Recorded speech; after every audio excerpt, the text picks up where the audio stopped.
Welcome into Rogue Football. I'm your host, Jordan Lugo. Thanks so much for tuning in here. Right now, we have got our Tampa Bay Buccaneers 7-round mock draft fired up to get into it. Talking about the Bucs, though, they've been in a fun spot for their fans for kind of a while now. Had the Brady years, got a title, a Super Bowl ring out of that. You bring in Baker Mayfield last year. He has a hell of a year for you, kind of a resurgence for Baker Mayfield. Offensive coordinator Dave Canales played a huge part in that. He's now the head man in Carolina, kind of bitter, heading over to a division rival there. Enter Liam Cohen, who I think can do a great job for you. He has been the offensive coordinator in Los Angeles, also at Kentucky, where Will Levis had his best year under him in 2021. I like the move there to get Liam Cohen. The Bucs, they have $43 million in cap space, according to overthecap.com. Some contracts that they could move on from, also some contracts they could restructure to if they want to create more cap space for 2024. But the Bucs have some big questions, right? Is Mike Evans back? One of the best players you've had in recent memory for the Tampa Bay Buccaneers, a truly great wide receiver, future Hall of Famer. Looks like he might be set to test free agency. We'll see how that plays out. Baker Mayfield, he's also set to be a free agent. How about those linebackers, Levante David, Devin White? You just cut Shaq Barrett at edge, so now you have a spot there. I do think Baker Mayfield returns. I think they're going to try to run it back with Baker, maybe even grow in year 2 of Baker Mayfield being here. Liam Cohen was with Baker in LA, so there's that connection as well. When it comes to Mike Evans, I'm really not sure. I really don't know. I think you got to bring back Levante David. He needs to be a Buck for life. Your needs then, wide receiver, definitely long-term, maybe short-term. Don't know how that's going to play out. Safety next to Antoine Winfield, I think you've got a clear hole there. Interior offensive line outside of Cody Mock, I think you can improve. Maybe a receiving tight end. You've got some guys that can get the job done at tight end, but nobody that's super threatening as a receiver. Maybe another edge player to replace Shaq Barrett in the lineup. You've added a couple guys over the last couple years. With Joe Tryon-Shoyinka, and then obviously Yaya Diaby last year had a great rookie season, but I think you could still stand to add at edge.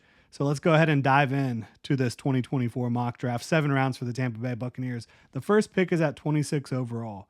There's a lot of different directions they could go, had a lot of different things on the table, maybe an edge player. There's definitely some guys out there that make sense. But for me, I think that getting Adonai Mitchell in here at 26 overall, I think he's going to really show out at the combine, has tremendous hands. He does everything full speed. He's able to create separation at all 3 levels of the field, can be a deep threat. I think that he can complement Mike Evans if you do bring Mike Evans back, but I also think that he could be a quality Mike Evans replacement. Now, he does not have the physical profile of Mike Evans. Who does, right? No one. Mike Evans is one of the freakiest receivers we've ever seen in terms of his size, his length, his frame. But Adonai Mitchell has a big catch radius, can come down with contested catches, and is a guy that's 6'4". Again, can run like the wind, can separate at all 3 levels of the field. I think can really do some things for you, whether he's complementing Mike Evans and Chris Godwin or being drafted to come in here and contribute year 1. He's now been at a couple different spots in college, and I think that he will be able to contribute at a high level early on in his career. Love what Adonai Mitchell brings to the table. I have an early to mid first round grade on him. I know that's a lot higher than some folks, but I think that he's going to continue to rise up these boards. I think if you're able to land him at 26, that would be great value. Then in the second round, I'm looking at the board where we're sitting here. I know we've got some needs like that we talked about that we want to address, but there's a lot of guys on the board that I really like, and there's a lot of needs that I also want to fill. So I'm looking at it, and I kind of think that we could trade down here and still potentially get the guys I want, because there's several interior offensive linemen I like. There's several edge players on the board I like. So we trade down to 62, get an extra 4th round pick out of it from the Ravens at 131 overall. Now you're able to land a guy that was available on the board before that I would have taken at 57, but 62 overall. Interior offensive lineman Christian Haynes out of UConn. Pair this guy with Cody Mock on the interior. You've got your 2 tackles set in stone on the edges. So you're now looking at a offensive line that looks a lot more coherent. Maybe you replace Ryan Jensen in free agency at center, and you could have one of the better offensive lines in the game. Christian Haynes has tremendous length. He's a powerful player. He can get out on the move. He can anchor down. Once he gets his hands on you, it's over. He locks you down. You're not going anywhere. I think he will help you in the running game and in pass protection. So I would be a huge fan of that move for the Tampa Bay Buccaneers. At 89 overall, edge Muhammad Kamara out of Colorado State. This guy just knows how to get the quarterback on the ground. Reminds me a lot of Melvin Ingram. I'm not a guy that likes comps a lot, but I just see it too much in his game when I watch him. So that's where I'm going with that. I think that he has low center of gravity, great contact balance, great ankle flexion. He can really run through tackles even when they get hands on him. He has the explosiveness, the power to finish at the quarterback. And you saw it last year. He was getting quarterbacks to the ground every single week, usually multiple times, is able to win on the outside arc, can also use speed to power. He can also move around the defensive front, which I know the Bucs like to do. He's capable of rushing from the interior, standing up over a guard or a center and creating havoc that way. So I think pairing him with what you have really makes a lot of sense, a replacement for Shaquille Barrett. Not a one-to-one comparison from a skill set standpoint, from a profile, but a guy that can definitely do a lot of the same things for you that Shaquille Barrett did in his prime. At 126 overall, got them going tight end Jared Wiley. This is one of the guys in this class I think has a real opportunity to be an impact pass catcher at the next level.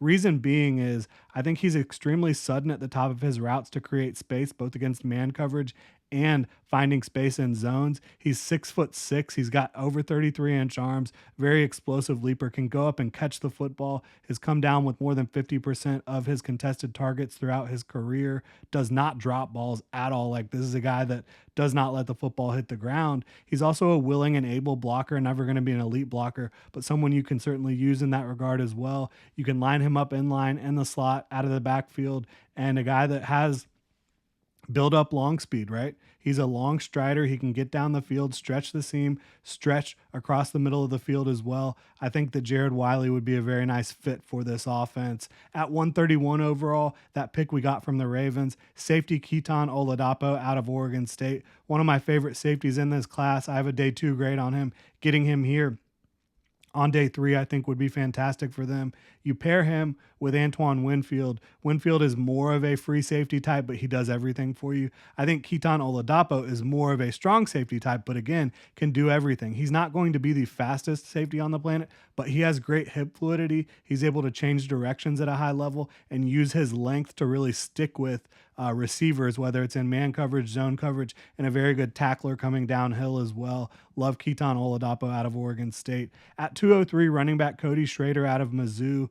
You do have Rashad White. You've got some pieces there at running back, but to me, bringing in a guy who can be kind of a grinder and really get those tough yards for you, find the end zone, find first downs when you need it. I think Cody Schrader is as tough as they come, one of the best grinding type running backs in the 2024 NFL draft. At 244 overall, defensive tackle Fabian Lovett out of FSU. Not necessarily a need, but you do want to have a rotation up front, and I think Fabian Lovett can add to that short-term and long-term. He is big, he is physical, gets off the ball well, and he plays with maximum effort. He does have the ability to use some hand moves and counters to get inside and penetrate, but you're mostly drafting him to be a stout defender up front for you and a guy that, again, gives high effort every single play that he is in the game. At 255, adding a wide receiver here. I just think that this draft is so deep and rich in wide receiver talent, and most of them are going to be.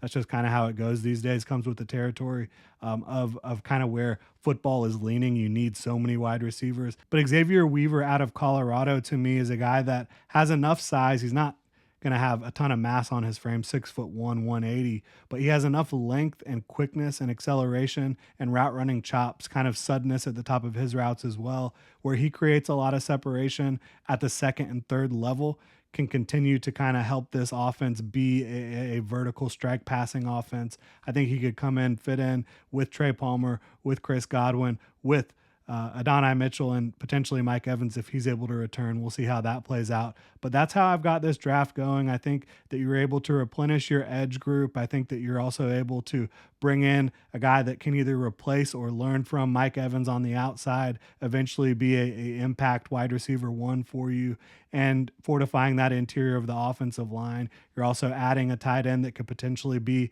a pass catcher that can kind of break the game open for you at times, and a safety to pair with Antoine Winfield. I love this type of draft where you're able to find value but also address the needs throughout. You're not necessarily addressing the biggest need in round one, round two. It's not going in that order, but throughout the draft, you address a lot of needs and you find value. I think this would be fantastic for the Tampa Bay Buccaneers. If you're a Bucs fan, please let me know what you think in the comment section below. And if you enjoy the content here, please like, subscribe, hit that notification bell.